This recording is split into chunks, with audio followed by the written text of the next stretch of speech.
ওরে হতভাগী, তুই যে এমনি ভাবে কাল ঘুমে তুই ঘুমিয়ে আছিস, ওরে এমনি ভাবে যদি তুই ঘুমিয়ে থাকিস তাহলে কি তোর স্বামীকে রক্ষা করা যাবে না? এই যে মনির অভিশাপ, আজ সূর্য উদয়ের আগেই তোকে তোর স্বামীকে নিয়ে চলে যেতে হবে 12 বছরের নির্বাসনে। এই যে মনির অভিশাপ রে মা, যা, যা, ও তোর বুকে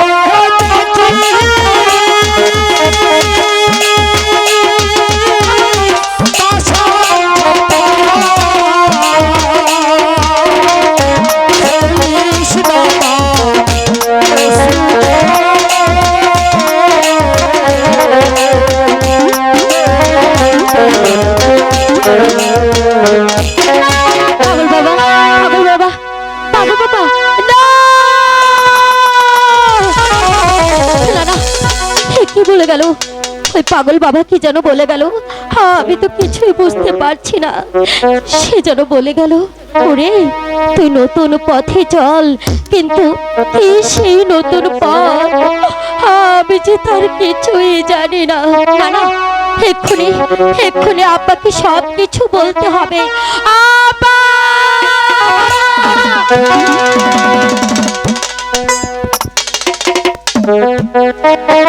ভোর হইল আজ নিশি প্রভাত হওয়ার পূর্বেই আমার প্রাণাদুইত পুত্র সহজাত রহিম আর মা রূপবানকে 12 বছরের জন্য নির্বাসনে পাঠাতে হবে। বলে দাও খোদা মেহেরবান, আমি কোন মুখে কোন প্রাণে বলবো?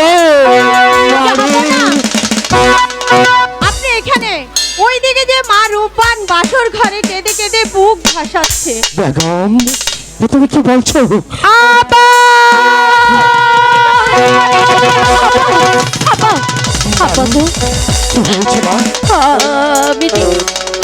আমি যে সে কথা বলতে পারছি না। আমার বুকের ভিতরে যেন কেমন কেমন ভয়ে কেঁপে উঠছে। এমন কি কথা রে মা?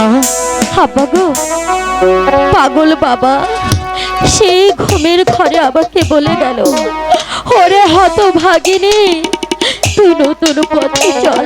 কি সেই নতুন পথ আপা? আমি যে কিছুই জানি না। আজ নিশীতে নিদ্রা যুগে যে স্বপ্ন তুই দেখেছিস, হ্যাঁ হ্যাঁ আপনি জানেন, সেই স্বপ্ন মিথ্যে নয় রে। আজ নিশি ভোর হওয়ার পূর্বেই তোর স্বামীকে নিয়ে তোকে যে 12 বছরের জন্য নির্বাসনে যেতে হবে। হায় খোদা, এও কি তুমি আমার ভাগ্যে লিখেছিলে?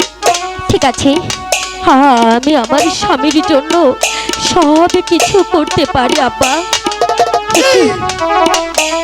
আকাশটা কেমন যেন মধ্যরাত্রি হয়ে গেছে। না না, ভোর হবার পূর্বেই আমার স্বামীকে নিয়ে আমায় ওই নির্বাসনে যেতে হবে। কিন্তু কিভাবে যাব সেই নতুন পথে আব্বা? আমি জানি না মা, আমি জানি না। আমি তোকে আশীর্বাদ করছি, ওই খোদা তাআলা তোর সহায় হবে রে মা। মাগো, এবার আমার ছেলেকে আমার কাছে দিয়ে, আমার যে সময় নেই, প্রায় রাত ভোর হয়ে এলো। শুনে বেগম, দূরের পাখি গান গাইছে, তা না হলে যে তোমার সন্তানের অমঙ্গল হবে।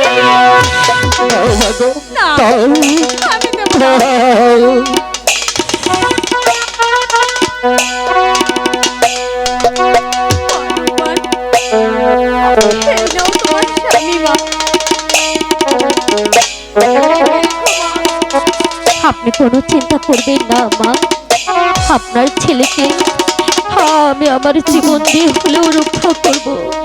শুধু এই দোয়া করবে আমি যেন আপনার ছেলেকে ভালো রাখতে পারি।